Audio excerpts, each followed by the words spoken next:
સરકારી તેમજ પ્રાઇવેટ જોબ્સની માહિતી માટે અમારી આ ચેનલને સબસ્ક્રાઈબ કરો. તો નમસ્કાર દર્શક મિત્રો, સ્વાગત છે તમારું અમારી આ યુટ્યુબ ચેનલમાં. તો આજના વિડીયોમાં આપણે છે શાળા સહાયકની જે નવી ભરતીની જાહેરાત છે બહાર પાડવામાં આવી છે તેના વિશે વાત કરવાના છે. મિત્રો, શાળા સહાયકની ભરતી છે આગામી ટૂંક સમયમાં કરવામાં આવશે.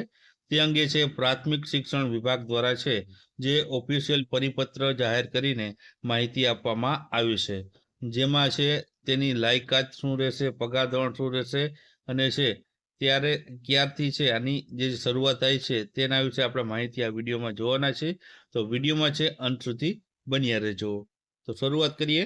તો અહીં મિત્રો તમે જોઈ શકો છો કે પ્રાથમિક શિક્ષણ નિયામક કચેરી દ્વારા છે આ ઓફિશિયલ પરિપત્ર જાહેર કરવામાં આવ્યો છે.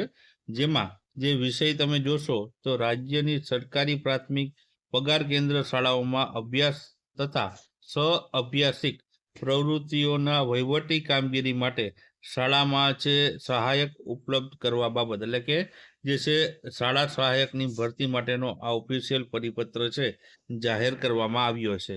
હવે મિત્રો આના વિશે વધારે માહિતી જોઈએ તો શાળા સહાયકને અન્ય શાળાઓમાં ફાળવવા માટેની પ્રક્રિયા ઉપરાંત શાળા સહાયકની જે ભરતી છે તે આઉટસોર્સથી છે ઉપલબ્ધ કરાવવા અંગે છે માહિતી માંગવામાં આવી છે.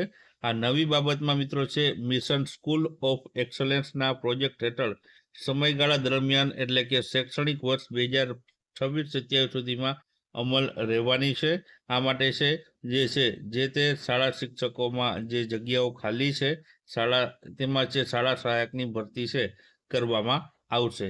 આમાં મિત્રો છે જે છે પગાર કેન્દ્ર શાળાઓનો ઉલ્લેખ કરવામાં આવ્યો છે.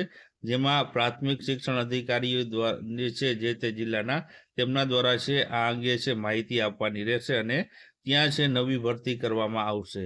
હવે મિત્રો આપણે વાત કરીએ તો આ શાળા સહાયકની જે ભરતી છે જેમાં શૈક્ષણિક લાયકાત શું રહેશે તો તેમાં માનનીય યુનિવર્સિટીમાંથી વિદ્યાશાખામાંથી તમે સ્નાતક કરેલું હોવું જોઈએ, સાથે બીએડ કરેલું હોવું જોઈએ. વયમર્યાદા છે મહત્તમ 38 વર્ષ સુધીની વયમર્યાદા રાખવામાં આવી છે. પસંદગીની પ્રક્રિયા છે મિત્રો તે ક્રમ એ મુજબ જે છે લાયકાત ધરાવતા ઉમેદવારને આઉટસોર્સના માધ્યમથી છે આ ભરતી કરવામાં આવશે. માસિક મહેનતાણાની વાત કરીએ તો 21,000 રૂપિયા માસિક મહેનતાણું છે આમાં આપવામાં આવશે. સમયગાળો મિત્રો છે 11 માસના કરાર આધારિત છે આ ભરતી કરવામાં આવશે. અને શાળા સહાયકનો કરાર મિત્રો છે શાળા સહાયક સાથે માન્ય આઉટસોર્સ એજન્સીના કરાર કરવાનો રહેશે, એટલે કે આઉટસોર્સ દ્વારા જે કરાર કરવામાં આવે તે કરવાનો રહેશે. આ ઉપરાંત કામકાજની વાત કરીએ તો આઉટસોર્સ આધારિત શાળા સહાયકની શાળામાં કામકાજના દિવસો દરમિયાન તથા શાળાના સમય બાદ પણ વહીવટી કામગીરી કરવાની રહેશે. ઉપરાંત શૈક્ષણિક તેમજ સહ-અભ્યાસિક પ્રવૃત્તિ આચાર્ય અથવા તો વડી કચેરી સોંપે તે કરવાની રહેશે. એટલે કે જે અભ્યાસની કામગીરી સાથે સાથે વહીવટી કામગીરી પણ આમાં છે તે કરવાની રહેશે. તો આ મિત્રો શાળા સહાયકની જે છે ઓફિશિયલ પરિપત્ર જાહેર કરીને છે આઉટસોર્સના માધ્યમથી છે તે શાળા સહાયકની ભરતીઓ છે જે તે જિલ્લામાં છે આગામી સમયમાં થવાની છે.